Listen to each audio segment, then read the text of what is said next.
Hello students, आइए करते हैं एक्सरसाइज 1.1 का क्वेश्चन नंबर 7।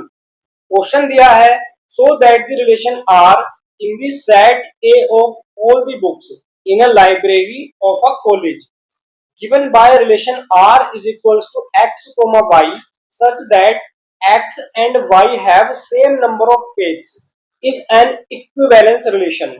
तो सिंपली क्वेश्चन में हमको दिया है कि एक सेट है बच्चों ए, जिस सेट के अंदर किसी कॉलेज की एक लाइब्रेरी की सभी बुक्स प्रेजेंट है और रिलेशन है x y, जहां पर x और y दो टाइप की बुक है जिनमें नंबर ऑफ पेज सेम है।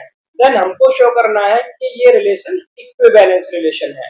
अब कोई भी रिलेशन बच्चों इक्विवेलेंस तब होता है जब वो रिलेशन रिफ्लेक्सिव भी हो, सिमेट्रिक भी हो और ट्रांजिटिव भी हो। तो आइए क्वेश्चन को शो करते हैं। क्वेश्चन गिवन है बच्चों, सबसे पहले रिलेशन आर के अंदर हमको एक सेट दिया गया है ए। तो सेट ए, अब सेट ए के अंदर हम एलिमेंट्स लेट कर लेते हैं बच्चों X comma Y and Z.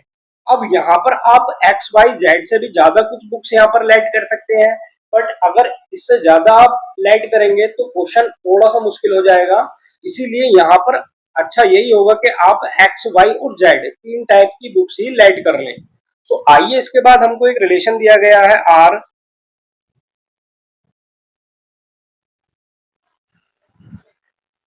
अब रिलेशन है बच्चों R is equals to X comma Y such that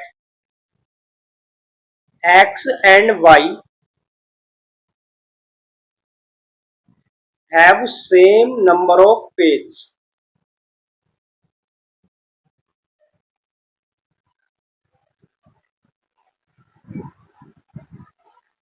so यहाँ पर हम सबसे पहले एक ऑर्डर पेयर बनाएंगे बच्चों। ऑर्डर पेयर होगा R is equals to X comma Y की फॉर्म में। अब यहाँ पर हम क्या क्या एलिमेंट्स बच्चों ऑर्डर पेयर में लगा सकते हैं। ऑर्डर पेयर बनाने का सबसे अच्छा तरीका होगा बच्चों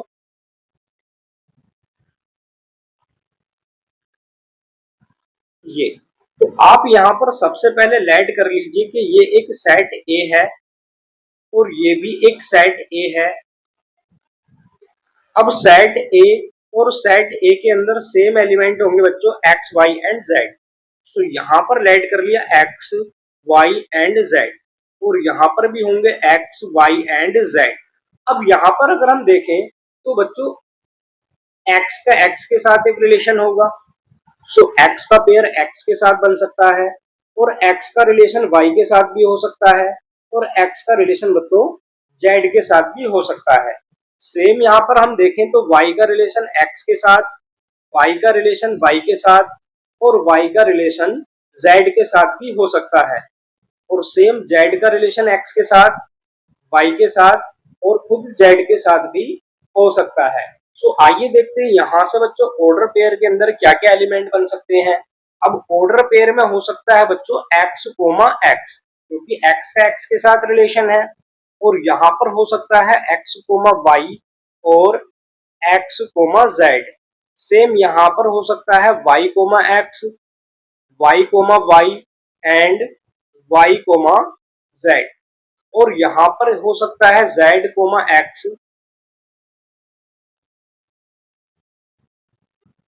Z comma Y and Z comma Z.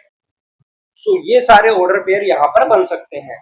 अब हमको चेक करना है कि इस ऑर्डर पेयर को क्या ये रिफ्लेक्सिव है, सिमेट्रिक है और ट्रांजिटिव है। तो सबसे पहले हम चेक करेंगे बच्चों रिफ्लेक्सिव। सो फर्स्ट पॉइंट होगा रिफ्लेक्सिव रिलेशन। अब कोई भी रिलेशन बच्चों रिफ्लेक्सिव तब होता है जब उस रिलेशन के अंदर कोई भी एक ऐसा एलिमेंट प्रेजेंट हो जहां पर डोमेन और रेंज दोनों सेम हो। यानी कि ए कोमा ए की फॉर्म का अगर कोई भी रिलेशन प्रेजेंट होता है आर के अंदर, देन हम कह सकते हैं कि वो रिलेशन आर रिफ्लेक्सिव होगा। तो इस तरीके के बच्चों बहुत सारे एलिमेंट है यहाँ पर, जैसे X comma X, Y comma Y और जेड कोमा जेड। सो ये हो जाएगा बच्चों एक रिफ्लेक्सिव रिलेशन। तो यहां पर हम कह सकते हैं बच्चों X comma X, Y comma Y and Z comma Z belongs to relation R. अगर ये रिलेशन से बिलोंग करते हैं सो हम कह सकते हैं therefore relation R is reflexive. So ये रिलेशन बच्चों रिफ्लेक्सिव हो जाएगा। देन हम सेकंड चेक करेंगे बच्चों सिमेट्रिक रिलेशन। सेकंड होता है सिमेट्रिक रिलेशन। अब सिमेट्रिक रिलेशन होने के लिए कंडीशन होती है कि अगर किसी रिलेशन के अंदर मान लीजिए कि एक order pair A comma B present है, तो वहां पर B comma A B relation R में प्रेजेंट होना चाहिए। तो आइए चेक करते हैं यहाँ पर। तो बच्चों इस रिलेशन के अंदर हमको गिवन था एक्स कोमा वाई। अब एक्स कोमा वाई तो रिलेशन आर से बिलोंग करता है, बट इसका उल्टा अगर हम देखें वाई कोमा एक्स, तो ये वाई कोमा एक्स भी रिलेशन से बिलोंग करता है। ये बच्चों एक्स कोमा वाई ये रिलेशन के अंदर है, और इसका अपोजिट वाई कोमा एक्स भी रिलेशन के अंदर प्रेजेंट है। सो हम कह सकते हैं this relation is symmetric. So कह सकते हैं देयरफॉर रिलेशन आर इज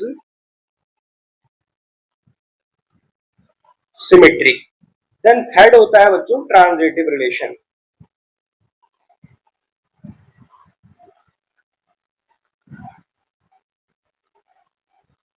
अब कोई भी रिलेशन बच्चों ट्रांजिटिव तब होता है जब उस रिलेशन के अंदर कोई एक ऑर्डर पेयर अगर ए कोमा बी प्रेजेंट हो और एक order pair B comma C भी रिलेशन आर से बिलोंग करता हो, देन ए कोमा सी भी रिलेशन आर से बिलोंग करना चाहिए। तो अगर ये कंडीशन फॉलो होती है रिलेशन के अंदर, देन हम कह सकते हैं कि रिलेशन ट्रांजिटिव है।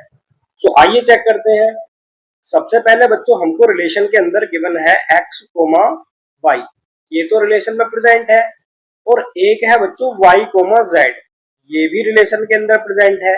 तो यहां से अगर हम देखें एक्स कोमा जेड, ये एक्स कोमा जेड भी रिलेशन के अंदर प्रेजेंट है। यहां पर देखिएगा एक्स कोमा वाई, ये एक्स कोमा वाई रिलेशन में प्रेजेंट है, और एक है बच्चों वाई कोमा जेड, ये भी रिलेशन के अंदर प्रेजेंट है। सो एक्स कोमा जेड ये भी बच्चों रिलेशन के अंदर प्रेजेंट हो जाएगा। तो यहां से हम कह सकते हैं this relation is transitive. So therefore relation R is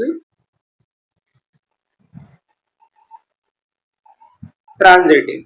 तो अगर ये रिलेशन बच्चों रिफ्लेक्सिव भी है, सिमेट्रिक भी है और ट्रांजिटिव भी है, तो यहां से हम कह सकते हैं कि this relation is equivalence relation. I hope बच्चों आपको ये क्वेश्चन बहुत अच्छे से क्लियर हो गया होगा। अगर आपको ये वीडियो अच्छी लगी है तो इसको लाइक करें और चैनल को सब्सक्राइब कर लें, और इस वीडियो को ज्यादा से ज्यादा शेयर कर दें अपने सभी दोस्तों के साथ। Thank you students for watching this video.